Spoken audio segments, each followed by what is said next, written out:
ఇబ్బందులు, సమస్యలు లేని జీవితం అంటూ ఉంటుందా అండి?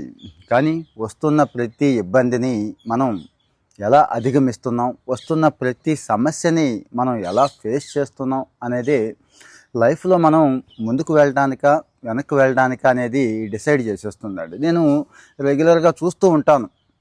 ఒక ఇబ్బంది వస్తుంది అంటే 10 మందిలో ఒక్కళ్ళు మాత్రమే దాన్ని ఫేస్ చేయడానికి సిద్ధపడతారండి. అంటే మీదేసుకోవడానికి, ఫేస్ చేయడానికి సిద్ధపడతారు. మిగిలిన 9 మంది ఎందుకొచ్చిన గొడవలే అని చెప్పి తమ కంఫర్ట్ జోన్‌లోకి వాళ్ళు వెళ్ళిపోతూ ఉంటారు. కంఫర్ట్ జోన్ అంటే మరేం కాదు. ఎందుకిప్పుడు ఆ తలనొప్పి అవసరమా? ఇప్పుడు వెళ్ళి అందులో పడడం అవసరమా? లేనిపోని గొడవ మనకెందుకు? అన్నిటికంటే ముఖ్యంగా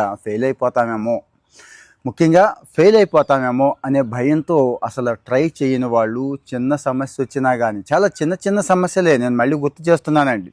ఏదైనా కావచ్చు, అది ఉద్యోగం కావచ్చు, చదువు కావచ్చు, ఫ్యామిలీ మ్యాటర్స్ కావచ్చు, చుట్టూ ఉన్న వాళ్ళతో రిలేషన్ కావచ్చు, ఎందుకు వచ్చిన గొడవలే అనుకుంటాం. ఫెయిల్ అయిపోతామేమో అని భయపడతాం. ఈ ఫెయిల్ అయిపోతామని భయపడే వాళ్ళే మళ్ళీ 9 మంది ఉన్నారు గుర్తుంచుకోండి. ఆ ఒక్కడు మాత్రం అయితే అయ్యాంలే చూద్దాం అనుకుంటాడు. చుట్టూ ఉన్నవాళ్ళు నవ్వుతారని, ముఖ్యంగా ఫెయిల్ అయిపోతే మనకు పోయేదేమీ లేదు, కానీ చుట్టూ ఉన్నవాడికి ఎక్కడ తెలిసిపోతుందో వాడు నవ్వేస్తూ ఉంటాడు, ఇదే పని మీద ఉంటాడు, రోజు మనం చూసి నవ్వుతూ ఉంటాడు, మన గురించి అందరికీ చెప్తూ ఉంటాడు అనుకొని ఆ ఫెయిల్ అయిపోతాము, వాడు నవ్వుతాడనే భయంతో అసలు ట్రై చేయటం మానేస్తామండి. ఆ ఒక్కడు మాత్రం, అంటే నేను గమనించాను చెప్తున్నాను, ఆ ఒక్కడు మాత్రం నవ్వితే నవ్వాళ్లే, ఇక్కడ మనం ఏం తప్పు చేయట్లేదు కదా, పొరపాటు చేయట్లేదు కదా, షార్ట్ కట్స్లోకి వెళ్ళట్లేదు కదా, నవ్వుతే నవ్వుకొని మన ప్రయత్నం మనం చేద్దాం అని ప్రయత్నం చేస్తాడండి. వీడు ఫెయిల్ అవుతాడు గుర్తుంచుకోండి. ఒకసారి, 2 సార్లు, 30, 40 సార్లు కూడా ఫెయిల్ అయినా కానీ వీడు సక్సెస్ అవుతాడండి. ఎప్పుడూ ఫెయిల్యూర్స్లో నుంచి నేర్చుకున్నప్పుడు వాడు నేర్చుకుంటాడు. అసలు మనం ట్రై చేయట్లేదు. నేను మళ్ళీ చెప్తున్నా, గడిచిపోయిన ఏడాది ఎలాగో గడిచిపోయింది. మనం ఏదైతే అవ్వాలనుకుంటున్నామో, ఏదైతే చెయ్యాలనుకుంటున్నామో, ఏదైతే చెందాలనుకుంటున్నామో ట్రై చేయట్లేదు. First one. ట్రై చేశాక వచ్చిన ఫెయిల్యూరే వస్తుందండి. నేను మళ్ళీ చెప్తున్నాను, నా లైఫ్ ఎగ్జాంపుల్స్ కూడా అవే.